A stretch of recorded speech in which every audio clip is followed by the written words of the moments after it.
Hello, my name is Brandon Doran. This is my critical assignment for Kinesiology 332, lifelong motor development.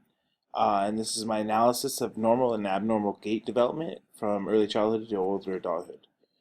Let's get started. Okay, let's get started with gait.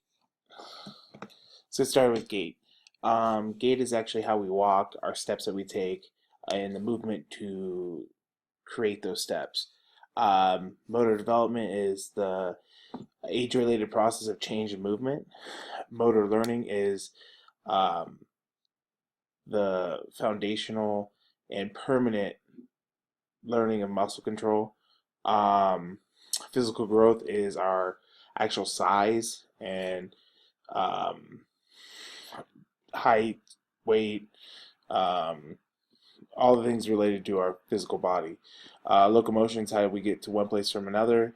Rate limiters are the same thing as rate controllers.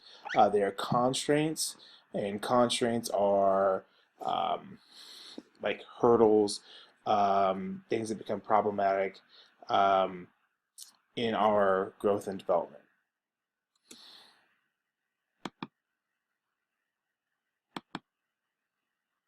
Next are our theoretical perspectives that our book provides for um, how we grow and develop. The first perspective is the maturational perspective. Basically, it's how we grow and develop through our lifespan, basically through stuff that just naturally happens through our central nervous system. Um, then the next one is our information processing perspective. I think of that as like a computer. You put in a bunch of data, it reads the data, and you should spit out what should be done next. So what that means is I should see how somebody walks, and as I see them walk, I take that in, and I should be able to walk just like them. With no problems. Third perspective is the ecological perspective, which is the merging of environmental, individual, and task constraints to produce movement and development in the human body. Um, Talking about that, we're going to go move right into the Newman's model of constraints. Um, Individual constraints are broken down into two categories: structural, functional. Structural are our actual body constraints, our size, our height, our weight, um, strength, those kind of things are structural. Functional are our behaviors, motivation, our self-esteem, mental stuff. Task constraints are um,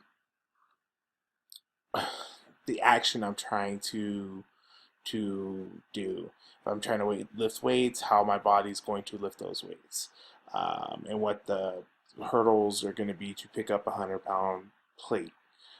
Environmental constraints are the it's pretty much the rate limiters and um, rate controllers of the environment around us in the world. If it's sunny outside, if it's raining, stuff like that. Next is our life cycle. Um, this picture kind of, I feel this picture pretty well wraps up what kind of goes on in our life. Um, First, we're born, we have some basic reflexes that we're born with. We're on our back, but we're pretty much non-mobile. Then we get to about a year, starting to get in that pre-toddler phase where we are crawling around, um, and then we kind of start becoming upright in the toddler phase and start walking up into early childhood, starting to control our gait and our development, going into adulthood, and then going back into older adulthood, and finally old adulthood, back where you kind of might need some help moving around, whether it be a cane or like you see depicted in the picture, or maybe a wheelchair, something like that to be able to get around. Um, let's go to our body systems. Skeletal system is pretty much our structure. It's what holds our body upright. Otherwise, if we kind of be kind of like a blob of just meat walking around, if we were able to walk at all. Muscular system is what allows us to move and function and move our arms, pull our arms, gain strength. Our adipose system is our fat system, which you know we need fat for all facets of our being. You can't just not have any fat on your body and expect your body to function right. And that kind of goes the other way too. If you're kind of a big like guy like me, fat kind of acts as a rate limiter or a constraint. Um, then we'll go into endocrine system that controls our hormones. If you're hungry, your endocrine system is sending uh, hormones from your stomach to your head to tell your brain, hey, I'm hungry. And then like your nervous system tells the rest of your body, hey, I'm gonna go pick up this burger to put in my mouth and eat. That's how your nervous system works. That's what it does. It controls the whole shebang, your whole body. This is our normal gait cycle. Um, as you can see, it starts with a heel strike initial contact in our stance phase. The stance phase actually encompasses about 60% of our gait cycle. We go into our swing phase, which is the end of of a cycle, and that consists of the rest of the 40. But we'll go through everything right now. Your heel strikes your initial contact, so your foot pushing down on the heel. Your loading response is a flat foot, where your body starts coming over and starts putting pressure on your foot. Mid stance is where you're already all on your foot and leg straight. You're getting ready to swing your other leg on the other side. Terminal stance, your heel off, preparing for that push off into our pre-swing, which means our toes coming up. And now we're in our swing phase. Initial swing is our foot's coming up, our knee goes forward to push our foot forward into a terminal swing, back around to a heel strike. Um,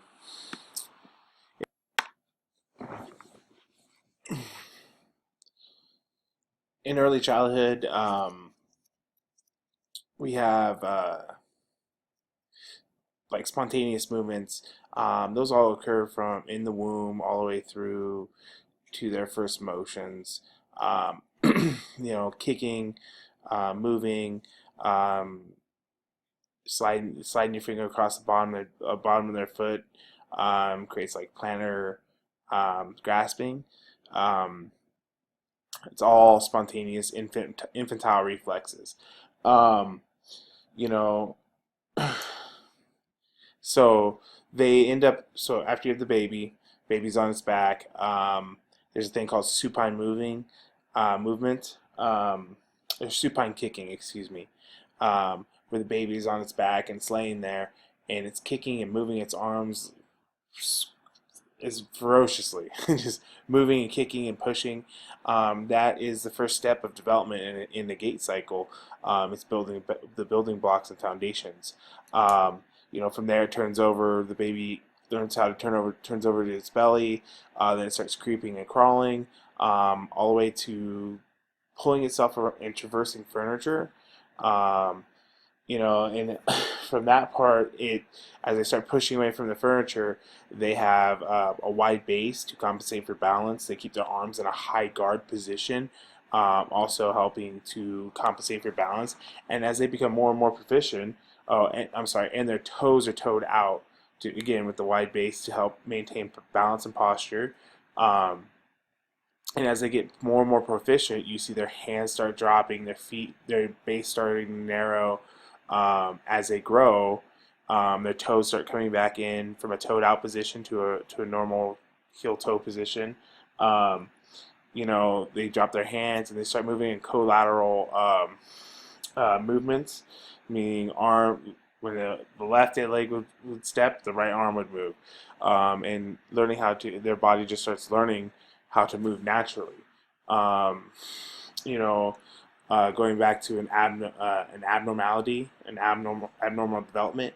If, say, an infant or a toddler does not lose their plantar grasping infantile reflex, uh, essentially when they touch their foot to the floor, their toes would clench, and all of a sudden they don't have their toes balanced, and they're going to be falling over. So they need to learn. They have to lose that uh, infantile reflex before they can start developing a normal gait. Um, as we move into childhood, um, there's a like I'm going to use an example that wasn't used in our books. I have a sister-in-law who was adopted, and she has spina bifida, and she's got actually pretty good gait. She's got pretty good walking skills. Um, but with that being said, she has a stepping gait, meaning that she has to lift her whole leg and swing it out um, to walk forward, to create locomotion forward. And she has to do that on both sides. Um, it does make things a little more challenging, but she does pretty good. Um, let's go with the next slide. Adulthood. Weight gain, sedentary lifestyles can lead to gait deformities like hip dysplasia, stuff like that. Controlling your weight, leading active lifestyle will all help to maintain your development into older adulthood. Unfortunately, in older adulthood, 60% muscle mass and skeletal structure.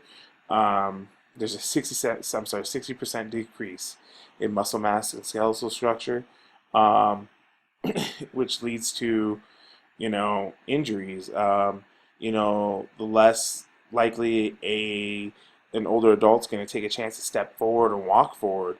Um, there's an abnormality called shuffling. It's when, most likely an older person has taken a fall and they don't want to take big steps or move in a normal motion because they're afraid of falling. But it's kind of counterproductive because that leads to, shorter strides, narrow base, leads to more falls.